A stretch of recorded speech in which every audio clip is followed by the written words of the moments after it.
ಕಷ್ಟ ಬರುತ್ತೆ, ನೋವು ಬರುತ್ತೆ, ಸುಖ ಬರುತ್ತೆ, ಎಲ್ಲವೂ ಇರುತ್ತೆ.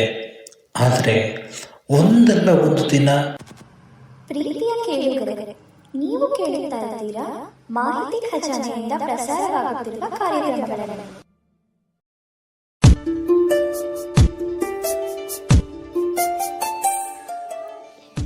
ನಿಮ್ಮ ಸ್ಪರ್ಧಾತ್ಮಕ ಪರೀಕ್ಷೆಗಳ ಕನಸನ್ನು ನನಸಾಗಿಸುವಲ್ಲಿ ಮಾಹಿತಿ ಖಜಾನೆ ನಿಮ್ಮೊಂದಿಗೆ. ಸಮಗ್ರ ಮಾಹಿತಿ, ಪರಿಣಾಮಕಾರಿ ತಂತ್ರಗಳು ಮತ್ತು ವ್ಯಕ್ತಿತ್ವ ವಿಕಸನದ ಉತ್ತಮ ಮಾರ್ಗದರ್ಶನಕ್ಕಾಗಿ ನಮ್ಮ ವಾಹಿನಿಯನ್ನು ಸಬ್ಸ್ಕ್ರೈಬ್, ಶೇರ್, ಲೈಕ್ ಮತ್ತು ಕಾಮೆಂಟ್ಸ್ ಮಾಡುವುದರ ಮೂಲಕ ಪ್ರೋತ್ಸಾಹಿಸಿ.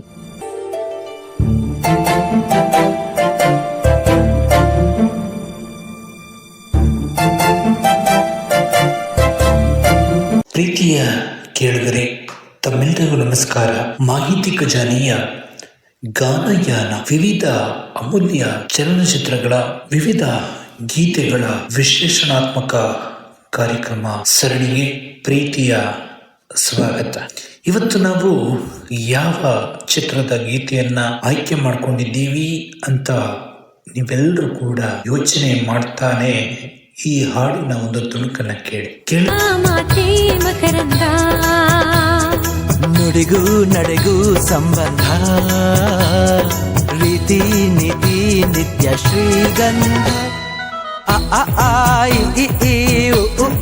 ಕಲಿಯೋಣ ಕನ್ನಡವೇ ಶಕ್ತಿ, ಕನ್ನಡವೇ ಚೈತನ್ಯ. ಸ್ನೇಹಿತರೆ, ನಾವು ಇವತ್ತು ಆಯ್ಕೆ ಮಾಡಿಕೊಂಡಿರೋದು ಚಿಗುರಿದ ಕನಸು ಚಿತ್ರದ ಜನಪ್ರಿಯ ಗೀತೆಯನ್ನ. ಈ ಚಿತ್ರವನ್ನು ಶಿವರಾಜ್ ಕುಮಾರ್ ಸೇರಿದಂತೆ ಹಲವು ಮಹನೀಯರು ನಟಿಸುವುದರ ಮೂಲಕ ಶಿವರಾಜ್ ಕುಮಾರ್ ಮತ್ತು ನಂದಿತಾ ಅವರ ಧ್ವನಿಯಲ್ಲಿ ಈ ಹಾಡು ಮೂಡಿ ಬಂದಿದೆ. ಈ ಗೀತೆಯ ವಿಶ್ಲೇಷಣೆ ಈಗ ನಿಮಗಾಗಿ. ನಾವು ಚಿಕ್ಕವರಾಗಿದ್ದಾಗ ನಮ್ಮೆಲ್ಲರಿಗೂ ಕೂಡ ಕುಣಿದು ಕುಪ್ಪಳಿಸುವ ಆಸೆ. ಈ ನಡುವೆ ಒಂದು ಆನಂದದ ಸನ್ನಿವೇಶ ಮಕ್ಕಳ ಮನಸ್ಸಿನಲ್ಲಿ ಮೂಡ್ತಕ್ಕಂಥ ಸನ್ನಿವೇಶದಲ್ಲಿ ಮಕ್ಕಳನ್ನೆಲ್ಲ ಒಟ್ಟುಗೂಡಿಸಿಕೊಂಡು ನಾವು ಮಾಡ್ತಿದ್ದಂತಹ ತರಲೆ ತಾಪತ್ರೆಗಳೆಲ್ಲವೂ ಕೂಡ ಇವತ್ತಿಗೂ ಕೂಡ ನಾವೆಷ್ಟೇ ದೊಡ್ಡವರಾಗಿ ಬೆಳೆದ್ರೂ ಕೂಡ ನೆನಪಾಗ್ತಕ್ಕಂಥದ್ದನ್ನ ನಾವು ಪ್ರಮುಖವಾಗಿ ಗಮನಿಸ್ತೇವೆ. ತರಲೆಗಳಿರ್ಬೋದು, ತುಂಟಾಟಗಳಿರ್ಬೋದು, ಮೊದಲು ಮೆಚ್ಚಿದಂತಹ ಆ ಹುಡುಗಿಯ ಸವಿ ಮಾತುಗಳಿರಬಹುದು, ಮೀಸೆ ಚಿಗುರಿದಾಗ ಬರುವ ಭಾವನೆಗಳಿರ್ಬಹುದು, ಇವೆಲ್ಲವೂ ಕೂಡ ಒಂದಲ್ಲ ಒಂದು ರೀತಿಯಲ್ಲಿ ನೆನಪಾಗ್ತಕ್ಕಂತಹ ಮಧುರ ಸನ್ನಿವೇಶಗಳು. ಚಿಕ್ಕ ವಯಸ್ಸಿನಲ್ಲಿ ಸ್ನೇಹಿತ ಏನೋ ಕೊಡ್ಲಿಲ್ಲ ಅಂತ ಕಿತ್ತು ತಿಂತಕ್ಕಂಥದ್ದು, ಕೊಟ್ಟು ತಿಂತಕ್ಕಂಥದ್ದು, ಹಾಗೆ ಏನಾದರೂ ನೋವಾಯ್ತು ಅಂದ ತಕ್ಷಣ ಎಲ್ಲರೂ ಒಟ್ಟಾಗಿ ಸೇರ್ತಕ್ಕಂಥ ಸನ್ನಿವೇಶಗಳು ಇವತ್ತಿಗೂ ಕೂಡ ಜೀವಂತವಾಗಿರ್ತಕ್ಕಂಥದ್ದನ್ನ ನಾವು ಪ್ರಮುಖವಾಗಿ ಗಮನಿಸ್ತೇವೆ. ಒಂದು ತಮಾಷೆಯಾದಂತಹ ಗೀತೆ ಇದು. ಈ ಗೀತೆಯಲ್ಲಿ ಅಷ್ಟೇ ಅರ್ಥ ಇದೆ. ನಾವು ಚಿಕ್ಕ ವಯಸ್ಸಿನಲ್ಲಿ ಅಕ್ಷರವನ್ನ ಕಲಿತಕ್ಕಂಥ ಸನ್ನಿವೇಶಗಳು, ನಮಗೆ ಶಿಕ್ಷಕರು ಒಡೆದು ಬುದ್ಧಿ ಕಲಿಸ್ತಕ್ಕಂಥದ್ದು, ಹಾಗೆ ತುಂಟಾಟ ಆಟಗಳ ಮೂಲಕನೇ ಅಕ್ಷರಗಳನ್ನ ಕಲಿಸ್ತಕ್ಕಂತಹ ಮಧುರ ಸನ್ನಿವೇಶಗಳು ಕೂಡ ಇವತ್ತಿಗೂ ಜೀವಂತವಾಗಿರ್ತಕ್ಕಂಥದ್ದನ್ನ ನಾವು ಗಮನಿಸ್ತೇವೆ. ಆರಂಭನೆ ಅದ್ಭುತವಾಗಿ ಆಗುತ್ತೆ. ಕಲಿಯೋಣ. ನಾವು ಮೊದಲ ಕಲಿಕೆ ಪ್ರಾರಂಭವಾಗುವುದೇ ವರ್ಣಮಾಲೆಯಿಂದ.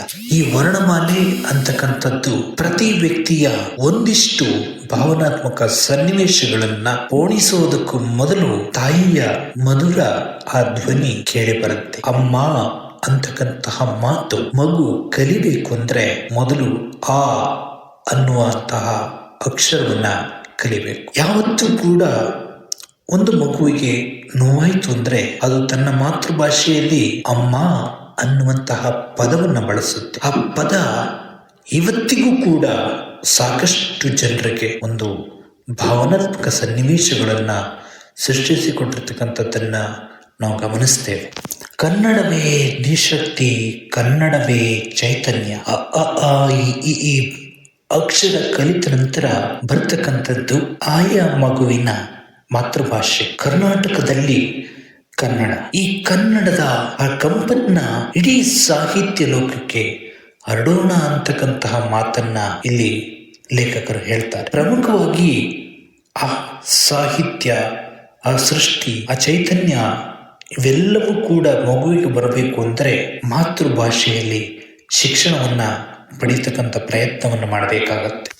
ಹೃದಯ ಎಂಬ ಹೂವಿಂದ ಬಂದ ಮಾತೆ ಮಕರಂದ. ಆ ಹೃದಯ ಅಂತಕ್ಕಂಥದ್ದೇನಿದೆ ಯಾವಾಗಲೂ ಕೂಡ ತನ್ನ ಪದದಲ್ಲಿ ಸಾಕ್ತಾನೆ ಇರುತ್ತೆ. ಹೃದಯ ಮಾತನಾಡುತ್ತೆ ಅಂದ್ರೆ ನೀವು ನಂಬ್ತೀರಾ? ಹೌದು ಸ್ನೇಹಿತರೆ, ಒಬ್ಬ ವ್ಯಕ್ತಿಗೆ ಏನಾದರೂ ಅವಶ್ಯಕವಾಗಿ ಬೇಕು ಅಂದಾಗ ಆತ ಕೇಳ್ತಕ್ಕಂಥದ್ದೇ ತಾಯಿಯನ್ನ ಮತ್ತು ಆತನ ಕುಟುಂಬಸ್ಥರ. ಯಾವತ್ತೂ ಕೂಡ ಒಬ್ಬ ವ್ಯಕ್ತಿ ತನ್ನ ಹೃದಯವಂತಿಕೆಯನ್ನು ಮೆರಿಬೇಕು ಅಂದರೆ ಇನ್ನೊಬ್ಬರಿಗೆ ಸಹಾಯ ಮಾಡುವುದರ ಮೂಲಕ, ಹಾಗೆ ಆತನಿಗೆ ಏನನ್ನಾದರೂ ಗಳಿಸಬೇಕು ಅಂತಕ್ಕಂತಹ ಒಂದು ಮಧುರ ಸಂದರ್ಭದಲ್ಲಿ ಇಂತಹ ಚಿಲುಮೆಗಳು ಚಿಗುರಿ ಬರ್ತಕ್ಕಂತಹ ಸನ್ನಿವೇಶವನ್ನು ಕೂಡ ಇಲ್ಲಿ ಪ್ರಮುಖವಾಗಿ ಗಮನಿಸ್ತೇವೆ. ನುಡಿಗೂ ನಡೆಗೂ ಸಂಬಂಧ, ರೀತಿ ನೀತಿ ಶ್ರೀಗಂಧ. ಆ ನುಡಿ, ಆ ಸಾಹಿತ್ಯ, ಆ ನಡೆ ಇವೆಲ್ಲವೂ ಕೂಡ ಒಂದು ರೀತಿಯ ಭಾವನಾತ್ಮಕ ಸನ್ನಿವೇಶಗಳನ್ನ ಸೃಷ್ಟಿಸುತ್ತೆ. ಮಗು ಹುಟ್ಟಿದಾಕ್ಷಣ ಮಗುವಿಗೆ ಏನು ಕೂಡ ತಿಳಿದಿರುವುದಿಲ್ಲ. ಜಗತ್ತಿಗೆ ಬಂದಾಗಿದೆ, ತನ್ನ ಪಯಣ ಹೇಗೆ ಅನ್ನೋದು ಕೂಡ ಮಗುವಿಗೆ ತಿಳಿಯೋದಿಲ್ಲ. ಅಂತಹ ಸನ್ನಿವೇಶದಲ್ಲಿ ಕನ್ನಡ ಸಾಹಿತ್ಯ ಲೋಕದಲ್ಲಿ ಸಾಕಷ್ಟು ಬದಲಾವಣೆಗಳಾಗ್ತವೆ. ನಡೆ, ನುಡಿ, ನಡವಳಿಕೆಗಳು, ಸಾಹಿತ್ಯಗಳು ಇವೆಲ್ಲವೂ ಕೂಡ ಬದಲಾದಂತೆ, ಮಗು ಬೆಳೆದಂತೆ ಆಕೆಯ ನಡವಳಿಕೆಗಳು ಶ್ರೀಗಂಧದ ರೀತಿಯಲ್ಲಿ ಬದಲಾಗಬೇಕು ಅಂತಕ್ಕಂಥದ್ದು ಕವಿಯ ಭಾವನೆ. ಆದರೆ ಇವತ್ತಿಗೂ ಕೂಡ ಇಂತಹ ಭಾಷಾಭಿಮಾನವನ್ನು ಉಳಿಸ್ಕೊಂಡಿರ್ತಕ್ಕಂಥವರು ಎಷ್ಟು ಜನ ಇದ್ದಾರೆ? ತಮ್ಮ ಮಕ್ಕಳನ್ನ ಎಷ್ಟು ಜನ ನಿಜವಾಗ್ಲೂ ಸರ್ಕಾರಿ ಶಾಲೆಗಳಿಗೆ ಕಳಿಸ್ತಾರೆ ಅನ್ನೋದನ್ನ ನಾವೆಲ್ಲರೂ ಕೂಡ ಚಿಂತನೆ ಮಾಡಬೇಕು. ಕನ್ನಡ ಭಾಷೆಯನ್ನ ಮಾತನಾಡೋದು ಮುಖ್ಯ ಅಲ್ಲ, ಅದನ್ನ ಹೃದಯದಲ್ಲಿ ಇಟ್ಕೊಳ್ಳೋದು ಬಹಳ ಮುಖ್ಯ ಆಗುತ್ತೆ. ಎಷ್ಟೋ ಜನ ಇಲ್ಲಿಗೆ ಬಂದು, ಕರ್ನಾಟಕಕ್ಕೆ ಬಂದು ಕನ್ನಡ ಕಲಿತವರಿದ್ದಾರೆ. ಇವೆಲ್ಲದರ ನಡುವೆ ಇಂತಹ ಚಿಂತನೆಗಳು ಮೂಡಿ ಬಂದಿರತಕ್ಕಂಥದ್ದು ಕೂಡ ನಿಜಕ್ಕೂ ಭಾವನಾತ್ಮಕ ಸನ್ನಿವೇಶ ಅಂತಲೇ ಹೇಳ್ಬೋದು.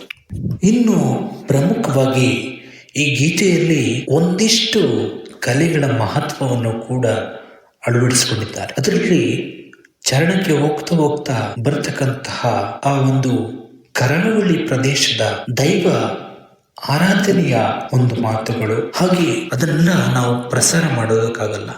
ಹಾಗಾಗಿ ನೀವು ಈ ಗೀತೆಯನ್ನ ಕೇಳ್ತಾನೆ ಈ ಸಂಚಿಕೆಯನ್ನು ಕೇಳಿದ್ರೆ ತುಂಬ ಚೆನ್ನಾಗಿ ನಿಮಗೆ ಅರ್ಥ ಆಗುತ್ತೆ. ನಾವು ಯೂಟ್ಯೂಬ್ ನಿಯಮಾನುಸಾರವಾಗಿ ನಾವು ಪೂರ್ತಿ ಗೀತೆಯನ್ನ ಇಲ್ಲಿ ಪ್ರಸಾರ ಮಾಡೋದಕ್ಕಾಗಲ್ಲ. ಸೊ ಹಾಗಾಗಿ ಇಲ್ಲಿ ಕರಾವಳಿಯ ಆ ದೈವದ ಆರಾಧನೆಗಳು, ಕೊಡವ ಸಂಸ್ಕೃತಿಗಳನ್ನ ಇಲ್ಲಿ ತರ್ತಾರೆ. ಯಾಕಂದ್ರೆ ಮಗು ಯಾವ ಪರಿಸರದಲ್ಲಿ ಬೆಳೆಯುತ್ತೆ ಆ ಸಂಸ್ಕೃತಿಯನ್ನ ಮಗು ಕಲ್ತ್ಕೋಬೇಕು ಅನ್ನೋದು ಈ ಗೀತೆಯ ಮುಖ್ಯ ಆಶಯ. ಯಾಕಂದ್ರೆ ಯಾರು ಕೂಡ ತಮ್ಮ ನೆಲದ ಸಂಸ್ಕೃತಿಯನ್ನ, ತಮ್ಮ ಭಾವನೆಗಳನ್ನ ಬೆಳೆಸ್ಕೋಬೇಕು ಅಂದ್ರೆ ಅವರು ಮೊದಲು ತನ್ನ ನೆಲದ ಸಂಸ್ಕೃತಿಯನ್ನ ಅರ್ಥ ಮಾಡ್ಕೋಬೇಕು. ಅಲ್ಲಿಯ ಆಚರಣೆಗಳು, ಅಲ್ಲಿಯ ದೈವ ನರ್ತನಗಳು, ಹಾಗೆ ತಮ್ಮದೇ ಆದಂತಹ ಹೊಸ ಹೊಸ ಬಾಂಧವ್ಯಗಳು, ಧಾರ್ಮಿಕ ಸನ್ನಿವೇಶಗಳು ಇವೆಲ್ಲವನ್ನು ಕೂಡ ಅರ್ಥ ಮಾಡಿಕೊಂಡು ನಡಿಬೇಕಾಗತ್ತೆ. ನಂತರದಲ್ಲಿ ಬರ್ತಕ್ಕಂಥ ಕಲೆ ಸೋಬಾನೆ. ಈ ಸೋಬಾನೆ ಅಂತಕ್ಕಂಥದ್ದು ಮದುವೆಯಲ್ಲಿ ತನ್ನದೇ ಆದಂತಹ ಪಾವಿತ್ರ್ಯತೆಯನ್ನ ಇವತ್ತಿಗೂ ಕೂಡ ಗ್ರಾಮೀಣ ಪರಿಸರದಲ್ಲಿ ಉಳಿಸ್ಕೊಂಡಿರ್ತಕ್ಕಂಥದ್ದನ್ನ ನಾವು ಪ್ರಮುಖವಾಗಿ ಗಮನಿಸ್ತೇವೆ. ಮದುವೆ ಅಂದಾಕ್ಷಣ ಅಲ್ಲಿ ಬರ್ತಕ್ಕಂತಹ ಸೋಬಾನೆ ಪದಗಳನ್ನು ಹಾಡ್ತಕ್ಕಂತಹ ಕಲಾವಿದರು ತಮ್ಮದೇ ಆದಂತಹ ಸಂಸ್ಕೃತಿಯಲ್ಲಿ ತಮ್ಮದೇ ಆದಂತಹ ಗೀತೆಗಳನ್ನು ಹಾಡ್ತಕ್ಕಂತಹ ಒಂದು ಕಲೆಯನ್ನು ಬೆಳೆಸ್ಕೊಂಡಿರ್ತಕ್ಕಂಥ ಸನ್ನಿವೇಶವನ್ನು ಕೂಡ ನಾವಿಲ್ಲಿ ಪ್ರಮುಖವಾಗಿ ಅರ್ಥ ಮಾಡ್ಕೊಳ್ತೇವೆ. ಯಾವುದೇ ಕಲೆ ತನ್ನ ಮಹಿಮೆಯನ್ನು ಉಳಿಸ್ಕೋಬೇಕು ಅಂದರೆ ಅದನ್ನ ಬಳಸ್ತಕ್ಕಂಥವರಿದ್ದಾಗ ಮಾತ್ರ ಇದು ಸಾಧ್ಯವಾಗುತ್ತೆ.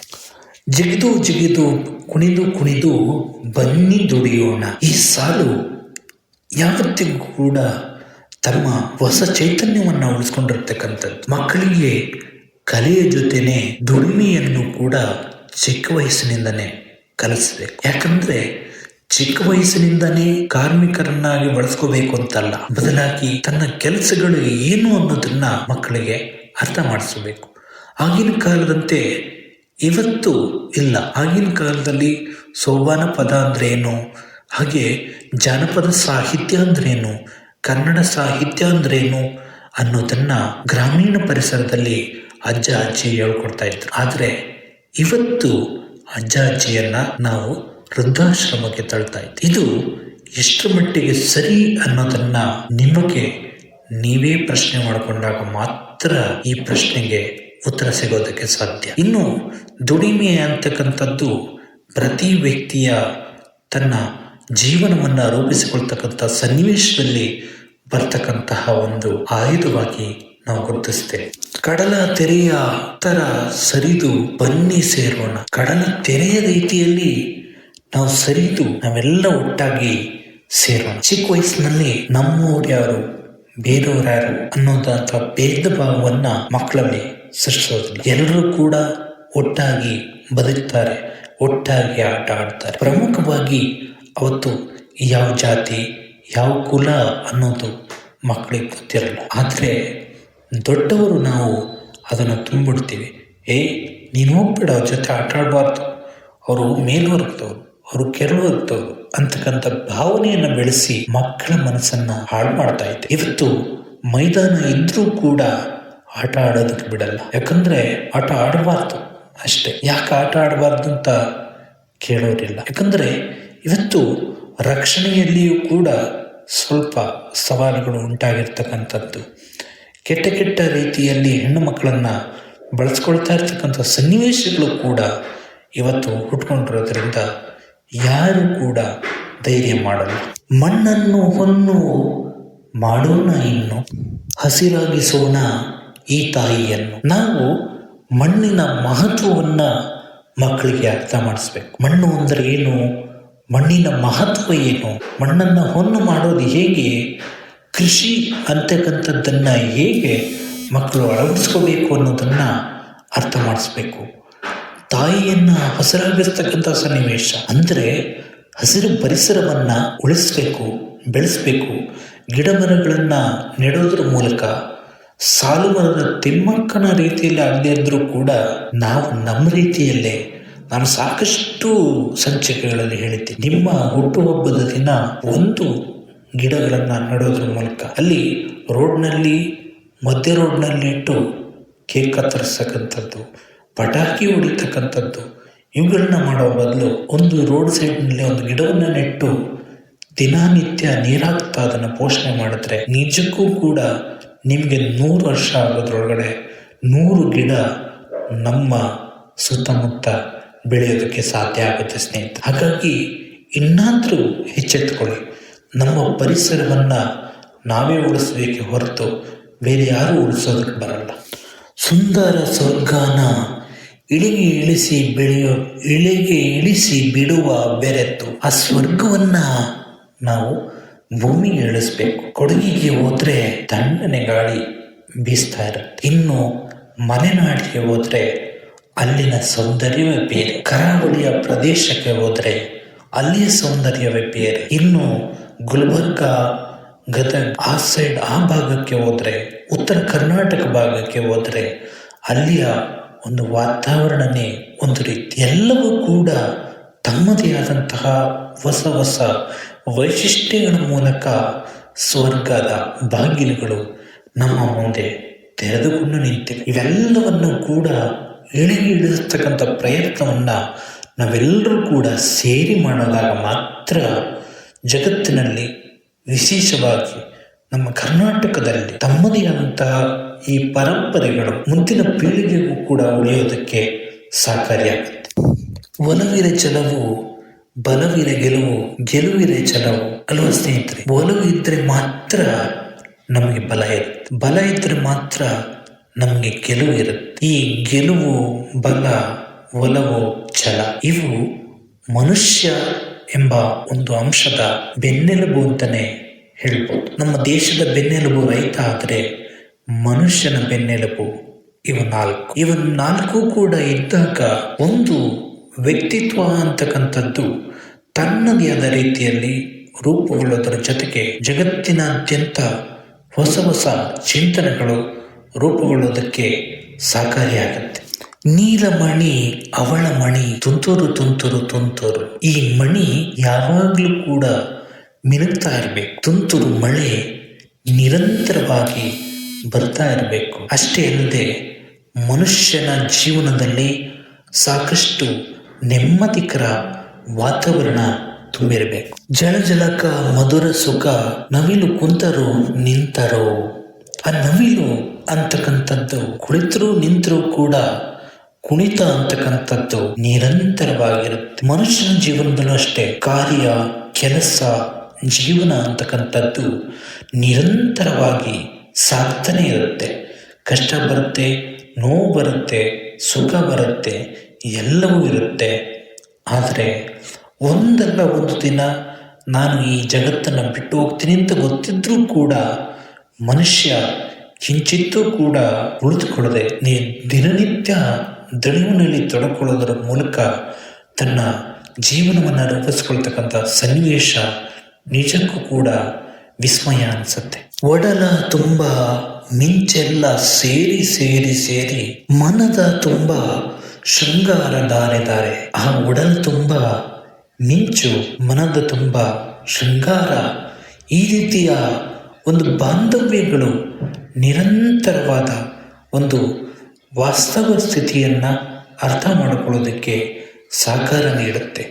ಖುಷಿಯಲ್ಲಿ ಜಾಸ್ತಿ ನಾವು ಖುಷಿ ಪಡಬಾರ್ದು. ಇನ್ನು ದುಃಖ ಅಂದಾಗ ಯಾವಾಗಲೂ ಕೂಡ ಅದರ ಬಗ್ಗೆನೇ ನಾವು ಯೋಚನೆ ಮಾಡ್ತಾ ಕುಳಿತುಕೊಳ್ಬಾರ್ದು. ಜೀವನ ನಿರಂತರವಾಗಿ ಸಾಗ್ತಾನೆ ಇರುತ್ತೆ. ಇವತ್ತಿದ್ದವರು ನಾಳೆ ಇರೋದಿಲ್ಲ, ನಾಳೆ ಇದ್ದವರು ನಾಡ್ದೇ ಇರೋದಿಲ್ಲ. ಹಾಗೆ ನಮ್ಮ ಜೀವನ ಅಂತಕ್ಕಂಥದ್ದು ದಿನನಿತ್ಯದ ಹೋರಾಟವೇ ಆಗಿರ್ತಕ್ಕಂಥದ್ದನ್ನ ನಾವು ಗಮನಿಸ್ತೇವೆ. ಪ್ರಮುಖವಾಗಿ ಕೊನೆಯದಾಗಿ ಹೇಳೋದಾದರೆ ಮಕ್ಕಳ ಮನಸ್ಸಿನಲ್ಲಿ ಒಳ್ಳೆಯ ಭಾವನೆಗಳನ್ನು ಬೆಳೆಸಬೇಕು. ಹಾಗೆ ಒಂದು ವ್ಯಕ್ತಿತ್ವ ಅಂತಕ್ಕಂಥದ್ದನ್ನ ರೂಪಿಸ್ತಕ್ಕಂಥದ್ದು ಪ್ರತಿ ಪೋಷಕರ ಕರ್ತವ್ಯವಾಗಬೇಕು. ಮಕ್ಕಳು ನೆಲಿತಾ ಕಲಿತಾ ಆಟ ಆಡ್ತಾ ಹಾಗೆ ತಮ್ಮ ಓದನ್ನ ಪ್ರಾರಂಭ ಮಾಡಬೇಕು. ಒತ್ತಡ ಹಾಕದೆ ಪೋಷಕರು ಮಕ್ಕಳನ್ನ ಬೆಳೆಸಬೇಕಾಗುತ್ತೆ. ಮಕ್ಕಳ ಮುಂದೆ ಕೆಟ್ಟದಾಗಿ ವರ್ತಿಸ್ತಕ್ಕಂಥದ್ದು, ಕೆಟ್ಟ ಕೆಟ್ಟ ಮಾತುಗಳನ್ನು ಆಡ್ತಕ್ಕಂಥದ್ದು ಪೋಷಕರು ಮೊದಲು ಬಿಡಬೇಕು. ಆಗ ಮಾತ್ರ ನಮ್ಮ ಸಮಾಜದಲ್ಲಿ ಒಳ್ಳೆಯ ವ್ಯಕ್ತಿತ್ವ ರೂಪುಗೊಳ್ಳೋದಕ್ಕೆ ಸಾಧ್ಯವಾಗುತ್ತೆ. ಇಲ್ಲ ಅಂದರೆ ನಿರಂತರವಾದ ಜಗಳ, ಕೋಪ, ಕಲಹಗಳು ಇವೆಲ್ಲವೂ ಕೂಡ ನಿರಂತರವಾಗಿ ನಡೀತಾರೆ. ಮನೆಯಲ್ಲಿ ನಡೀತಕ್ಕಂತಹ ಜಗಳಗಳು ಇನ್ನೊಬ್ಬರಿಗೆ ತಿಳಿಯದೆ, ವಿಶೇಷವಾಗಿ ಮಕ್ಕಳಿಗೆ ತಿಳಿಯದ ರೀತಿಯಲ್ಲಿ ವರ್ತನೆಗಳಿದ್ದಾಗ ಮಾತ್ರ ಇಂತಹ ಈ ಹಾಡುಗಳು ನಿರಂತರವಾಗಿ ನಮ್ಮ ಮನಸ್ಸಿನಲ್ಲಿ ಉಳಿದುಕೊಳ್ಳೋದಕ್ಕೆ ಸಾಧ್ಯ ಆಗುತ್ತೆ. ಇನ್ನಷ್ಟು ಮಧುರ ಗೀತೆಗಳನ್ನು ಮುಂದಿನ ಸಂಚಿಕೆಗಳಲ್ಲಿ ವಿಶ್ಲೇಷಣೆ ಮಾಡುತ್ತಾ ಮತ್ತೆ ನಿಮ್ಮನ್ನು ಭೇಟಿಯಾಗ್ತೀನಿ. ಅಲ್ಲಿವರೆಗೂ ಮಾಹಿತಿ ಖಜಾನೆಯ ಕಾರ್ಯಕ್ರಮಗಳನ್ನ ಕೇಳ್ತಾ ಇರಿ. ಇನ್ನೂ ಯಾರು ಸಬ್ಸ್ಕ್ರೈಬ್ ಮಾಡದೆ ನೋಡ್ತಾ ಇದ್ದರೆ ಈ ಕೂಡಲೇ ಸಬ್ಸ್ಕ್ರೈಬ್ ಮಾಡ್ಕೊಳ್ಳಿ. ಕರೆಂಟ್ ಸೆಟ್ಟಿಂಗಲ್ಲಿ ಆಲ್ ಅಂತ ಸೆಲೆಕ್ಟ್ ಮಾಡ್ಕೊಳ್ಳೋದ್ರ ಮೂಲಕ ನಾವು ಅಪ್ಲೋಡ್ ಮಾಡುವ ಎಲ್ಲ ವಿಡಿಯೋ ನೋಟಿಫಿಕೇಷನನ್ನು ಎಲ್ರಿಗಿಂತ ಮೊದಲು ನೀವೇ ಪಡ್ಕೋಬೋದು ಅಂತ ಹೇಳ್ತಾ ಎಲ್ರಿಗೂ ಒಳ್ಳೆಯದಾಗಲಿ. ಜೈ ಹಿಂದ್.